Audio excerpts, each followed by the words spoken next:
Hello નમસ્કાર વિદ્યાર્થી મિત્રો, દરેકનું હાર્દિક સ્વાગત છે. મિત્રો, ધોરણ 8 ગુજરાતીની અંદર તમારા સ્વાધ્યાય પોથી દ્વિતીય સત્રનો છે પાઠ નંબર 14 સાકરનો શોધનારો, જેનું સંપૂર્ણ સોલ્યુશન કરીશું અને એ પણ મિત્રો સંપૂર્ણ કોમ્પ્યુટરાઇઝ્ડ તમે જોઈ શકો છો. તે પહેલાં ચેનલમાં નવા આવેલા મહેમાન હો તો ચેનલને સબસ્ક્રાઇબ કરી બાજુના બેલ બટન પર ઓલ નોટિફિકેશન કરી દેશો. મિત્રો, શરૂઆત કરીએ છીએ પ્રશ્ન નંબર 1થી. આ એકમનો સાહિત્ય પ્રકાર એકાંકી એટલે કે નાટક છે. આવા અન્ય ગદ્ય સાહિત્ય પ્રકારો તમારા શિક્ષકની મદદથી લખો. તો પહેલો હાસ્ય નિબંધ, નવલકથા, આત્મકથા, તે ઉપરાંત લોકકથા, બોધકથા, પ્રવાસ લેખ, નાટક, જીવન ચરિત્ર. આટલા બધા તમે તમારી રીતે પણ લખી શકો છો.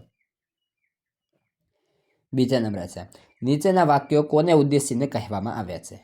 તો પહેલો છે, તારી માને મોટા ભાઈના પરાક્રમ તો કહે. તો અંજન. બીજું છે, તું તો હમણાં કૂદકો મારતો હતો. તો અંજન. ત્રીજા નંબર છે, દાખતર સાહેબ અઠવાડિયામાં તો છોકરો લાશ થઈ ગયો છે. તો સુરેન્દ્રનાથ. મિત્રો, વિડીયો સારો લાગે છે તો તમારા મિત્રોને પણ પહોંચાડી દેશો અને લાઈક કોમેન્ટ પણ કરશો. ચોથા નંબર છે, બાપુ માં કહે છે તમે અંજુને મારશો માં. તો કિન્નરી. પ્રશ્ન 3, જોડણીને કારણે શબ્દનો અર્થ બદલાઈ જાય છે. આવા અન્ય શબ્દો લખો અને તેના અર્થ મુજબ વાક્ય બનાવો. તો પહેલો છે ઉદાહરણ, દિન તો દિવસ. તો વાક્ય બનશે, આજનો દિન સુખનો સૂરજ લઈ આવ્યો. તે પ્રમાણે આ આપણા ઉદાહરણો આપેલા છે, તેના આધારે અહીં નીચે લખીએ. પહેલો છે તો સારો તો ને માટે. તો મારા પિતાજી મારી સારું રમકડા લાવ્યા. અને સારું તો સુંદર. તો મારું ઘર સુંદર છે. ત્યારબાદ બીજા નંબર છે રજ તો ધૂળ. જોરદાર પવન ફૂંકાતા રજની ડમરીઓ ઉડવા લાગી. અને રજ તો પસ્તાવો. તો હું ખોટું બોલ્યો તેનો મને પસ્તાવો છે. 3, શૂર ને તો વીરતા. તો પહેલાના જમાનામાં ઘણા શૂરવીર થઈ ગયા. અને સૂર તો અવાજ, કોયલનો સૂર મધુર હોય છે. ત્યારબાદ આવે છે પ્રશ્ન 4. એકમના આધારે નીચેના પ્રશ્નોના જવાબ લખવાના રહેશે. જેની અંદર પહેલો પ્રશ્ન છે, તમે આ નાટકનું કયું પાત્ર ગમ્યું, શા માટે? તો જવાબ જોઈએ, મને આ નાટકમાં ભાસ્કર રાયનું પાત્ર ગમ્યું, કેમ કે તેઓ માનતા હતા કે બાળકોને રમવા માટે પૂરતો સમય આપવો જોઈએ. પ્રશ્ન 2, અંજનથી શાહીનો ખડિયો કઈ રીતે ઢોળાઈ ગયો? તો અંજન નિરાશ થઈને ખુરશીમાં પડે છે, ત્યારે તેનો હાથ અથડાતા લાલશાહીનો ખડિયો ઢોળાઈ જાય છે. પ્રશ્ન 3, અંજનની જગ્યાએ તમે હોત તો શું કરત? તો જવાબ જોઈએ, અંજનની જગ્યાએ હું હોઉં તો પ્રવૃત્તિ દ્વારા શિક્ષણનો મહાવરો કરો અને પિતાની આજ્ઞાનું પાલન કરો. પ્રશ્ન 4, નિખિલ રાય અંજનની કેવી પ્રવૃત્તિઓ ગમતી નથી? તો નિખિલ રાયને અંજન બારીના કાચ ફોડે, દવાની બાટલી ફોડે, શાહી ઢોળાય, કપડાં ગંદા કરે, આખા ઘરમાં ડાઘા પાડે, ટેબલ પર નાચ કરે, પોતાના બૂટ નોટબુક સાથે મૂકે, ચોપડી ગમે ત્યાં રખડેલી પડી હોય અને ધોયેલા અને ગંદા કપડાં એકસાથે મૂકેલા હોય, આવી પ્રવૃત્તિ ગમતી નથી. પ્રશ્ન 5, જેની અંદર કહ્યું છે અંજન કેવી વ્યથા અનુભવે છે? તો અંજન એના પિતા એમનું મનગમતું કામ કરતાં સતત રોકતા રહે છે અને વઢે છે. તે અંજન પાસેથી પૈડું, ભમરડો, લખોટા જેવા રમવાના સાધનો લઈ લે છે. આથી તેઓ આનંદ મરી જાય છે. પિતાની બીકથી એ માંદો પડી જાય છે.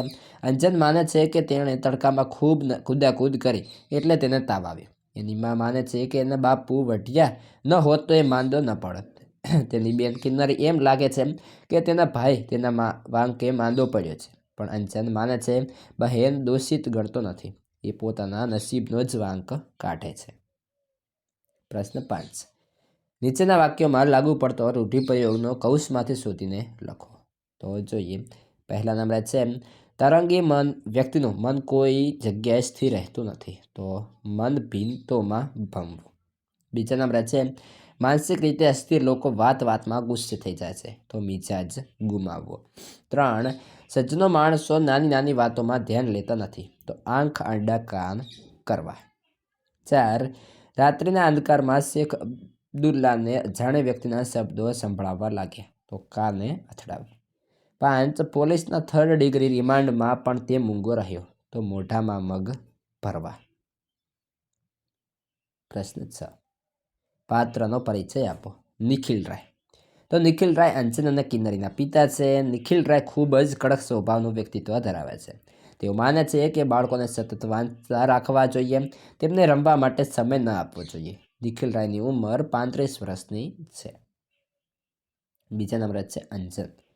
અંજનમાં બુદ્ધિશક્તિ અને આવડત છે, પરંતુ તે નિખિલ રાયથી ડરે છે અને તેમને રમવા માટેનો જરા પણ સમય આપતો નથી. આથી તે વ્યથિત થઈ જાય છે. કિન્નરી પર ખીજાયા પછી બહેનની લાગણી દુભાવ્યાનો અનુભવ કરી પછતાય છે. અંજન ભણવામાં સાવ ઠોઠ છે. તે રમવામાં રુચિ ધરાવશે, પરંતુ પિતાના ડરને કારણે તે પોતાની રુચિ બતાવી શકતું નથી. આમ અંજન એ કોલસામાંથી સાકર શોધનારો છે. 3. કિન્નરી. કિન્નરી નટખટ છોકરી છે. એને લાગણીશીલ છે, સ્વભાવની છે. પોતાનો ભાઈ બીમાર થતાં કિન્નરી સતત તેની પાસે બેસી રહે છે, રમવા પણ જતી નથી. તેને એવું લાગે છે કે એના કારણે બાપુ અંજનને વઢ્યા, એટલે અંજન બીમાર પડ્યું.